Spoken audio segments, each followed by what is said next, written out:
after having completed work on the Raging Heroes Sisters of Eternal Mercy, as a test for the Sisters of Battle, it's time to start the next project, which will be the new, well, it'll include anyway, the new Sisters of Battle Army set from Games Workshop, which includes, besides the Codex, which is lovely, 25 Games Workshop miniatures from the new plastic Sisters of Battle range. I mean, you've got a Canoness, although that's not what she's actually going to look like. You've got your regular Sisters of Battle, your Seraphim, your Sisters Repentia, as well as some of the various ways the Sisters of Battle deal with heretics they capture alive.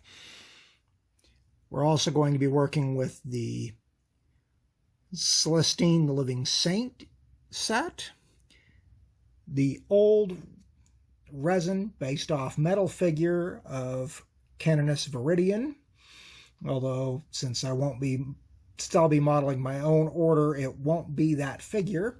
Same with Sister Superior Amalia Novena. She's shown here in the colors of the Order of Our Martyred Lady, which again won't be the colors I'm working with, and an Inquisitor to go with the group. There is a lot of plastic in this box, and we'll get started in a little bit.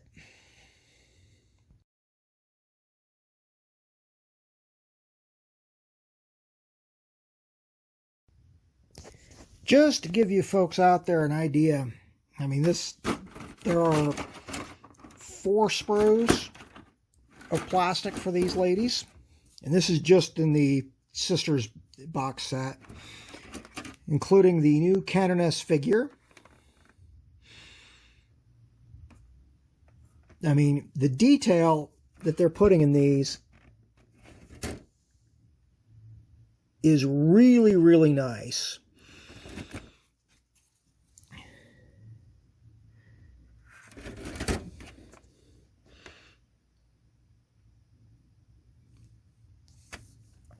And then, of course, you've got parts of Seraphim, parts of regular Sisters, with various head options. Let's see if I can get it in the frame. There we are.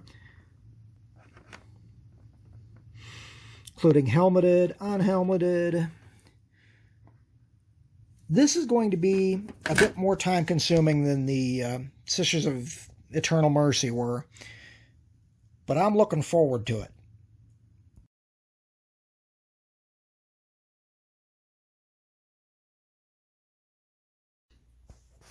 Okay.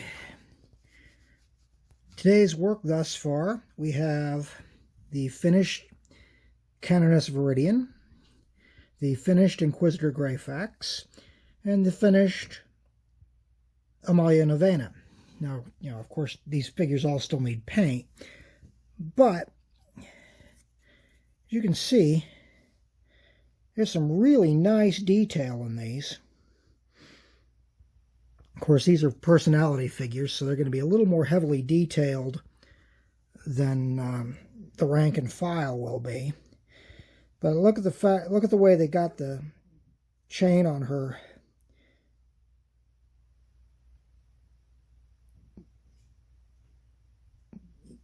emblem there, so that she's actually dangling it in her hand. If you look closely, you can just make out the scar on her cheek. And of course, this one being the oldest figure of the batch, is posed kind of oddly, and it's a little more sparse on the detail. But still, That's the first three of the actual Sisters of Battle figures.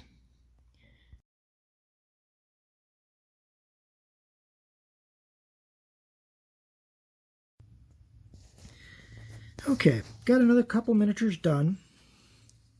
For here we have the new Canoness multi-part. Very well engineered figure. All the pieces are keyed fairly well so that it positions perfectly, including getting the sword tip to rest on the ground with the arm in place. I like the fact that they gave her a mechanical leg to show how long she's been doing this. You can just make it out under the hood, but there is some hair there. Of course, this outfit's much more ornate than the standard sisters would wear in the field, but, you know, she is their leader, so that just makes sense. The other one here is one of the many proofs that if you are a heretic who does not wish to repent, you don't want to be captured alive by the Sisters of Battle. This is a penitent engine. And yeah, it has a pilot in it, but there's barely any control involved. This thing is designed to basically go out and wreak havoc on opposing forces and make whoever is strapped into it truly regret their existence. Now, in this one's case, I accidentally cut off the left thumb when I was cutting the piece that has the hands and the restraint off the sprue, but in this case, I don't think it really detracts from the miniature.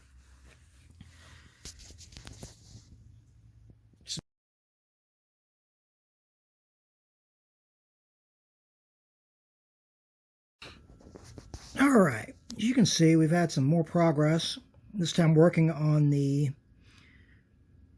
for lack of a better term, rank and file sisters.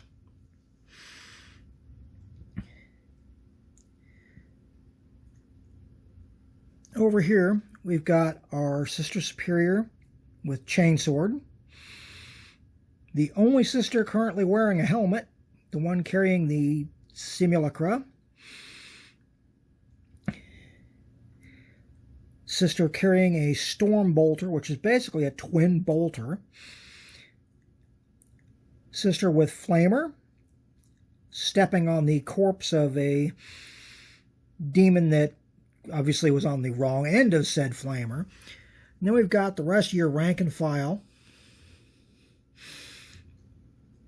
Looking good. The poses are very dynamic, and some of the joints to create them are interesting.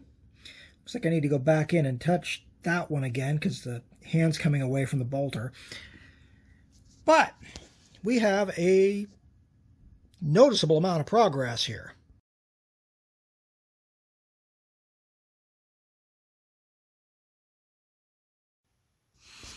Okay, and here we have the completed Sisters Repentia contingent.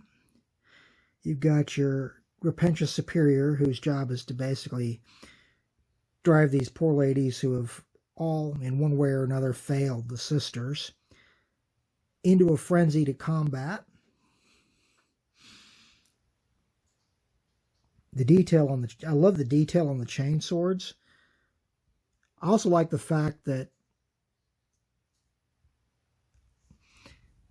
they made these arms hook up really well to the various, you know, to the shoulders or to the arm. You know, in this case, from shoulder to wrist is actually a separate piece there. Of course, where these will get interesting is when I start painting them.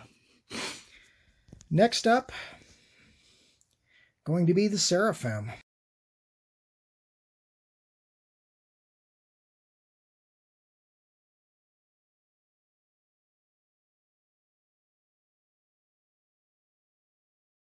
All right, here we have the bases for the Seraphim.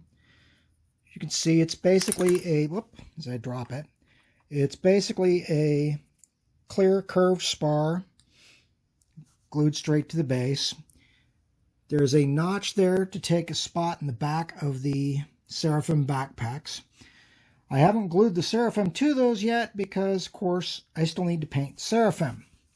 Speaking of which, you have here your Seraphim Superior with power sword and plasma pistol. And then you've got your match sets of twin bolt pistol wielding Seraphim. And finally, one more example of why you just don't want to get caught. These poor heretics have been converted to what they call flagellants, arco-flagellants to be exact. And that finishes out the Sisters of Battle box set. Next up will be the Celestine set.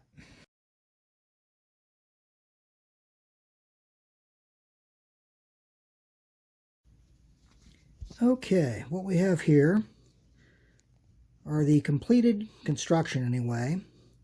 Celestine, the Living Saint, Eleanor, and Genevieve, the Gemini Superior. With this, now these three ladies are much more complex miniatures than the Seraphim that came with the box set. I mean, shoulders are separate pieces, faces glue into the front piece of the hair, and of course the lengthy purity seals for the flight stand. And of course you've got the enormous wings on Celestine. Her hand span is roughly 1.25 inches. Her wingspan is roughly 4.25 inches. But with them all done, next step for all of these is primer.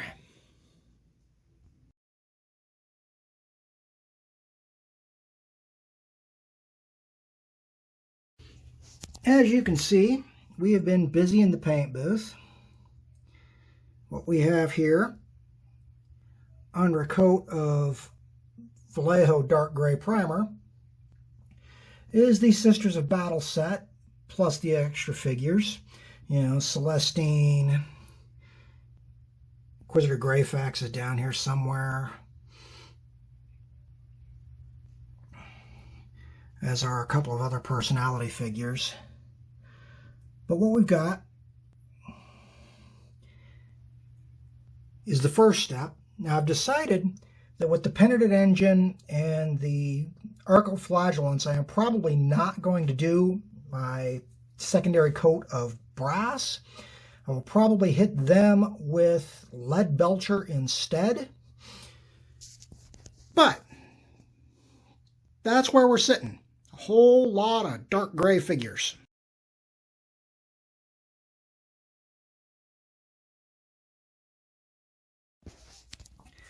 Okay, as you can see, I have a whole lot of Sisters of Battle brass statues. Now, you know, I'll go in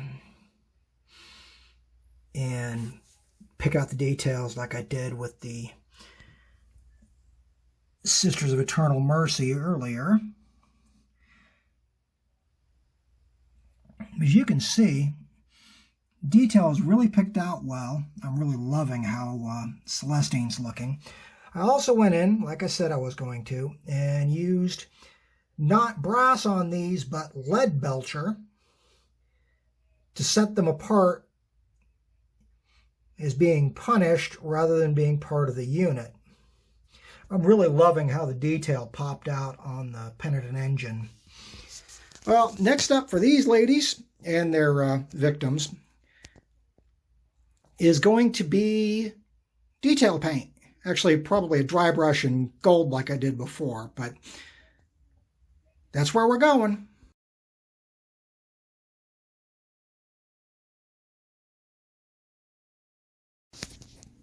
All right, like I did with the Sisters of Eternal Mercy, I went in and dry brushed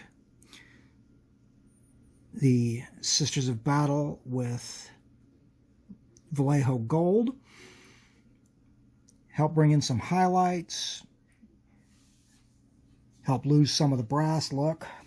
Now, one change-up I did make, though, was on the flagellants and the penitent engine, where I dry brushed in silver, again trying to set them apart from the rank and file units.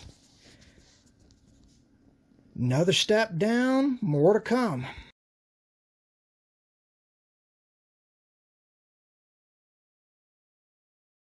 All right. When last we left the sisters, I had just finished the coat of gold, and since that point, I've gone in, done the red using some Tamiya transparent red, various details picked out in gold and white and skin, as well as washes to bring out the details, and some basing done. We're gonna call the Sisters of Battle Order of the Blessed Flame build here pretty much done. Now, just to give you an idea, there are a lot of sisters here.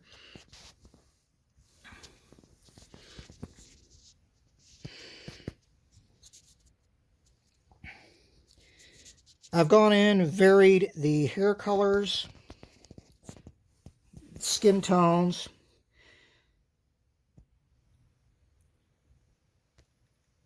Some of the details on the armor have been picked out in white, notably the eagles on the eagles and fleur-de-lis on the shoulders.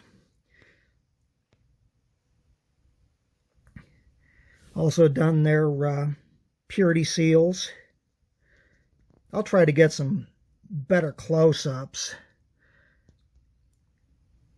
Of course, the living saint there, Celestine, and her Gemini Superior, were actually done in closer to the colors shown on the box, which meant instead of the Tamiya transparent red that I used here, I actually used some Mephiston red. The Inquisitor over here is in a scheme based on the sisters, but not exactly. But all in all, I'm very happy with how these ladies have turned out. And I'll get some closer looks to put at the end of this, because I realize that I can't get as close as I would like coming over with the camera like this. Now, a couple of things missing here are the penitent engine and the arcoflagellants, because I wasn't really feeling them as I was painting, so they didn't get added. Now I'm going to go ahead and pause this for a bit so I can get some details of the various groups and some better close-ups. But I'll thank you all for watching now.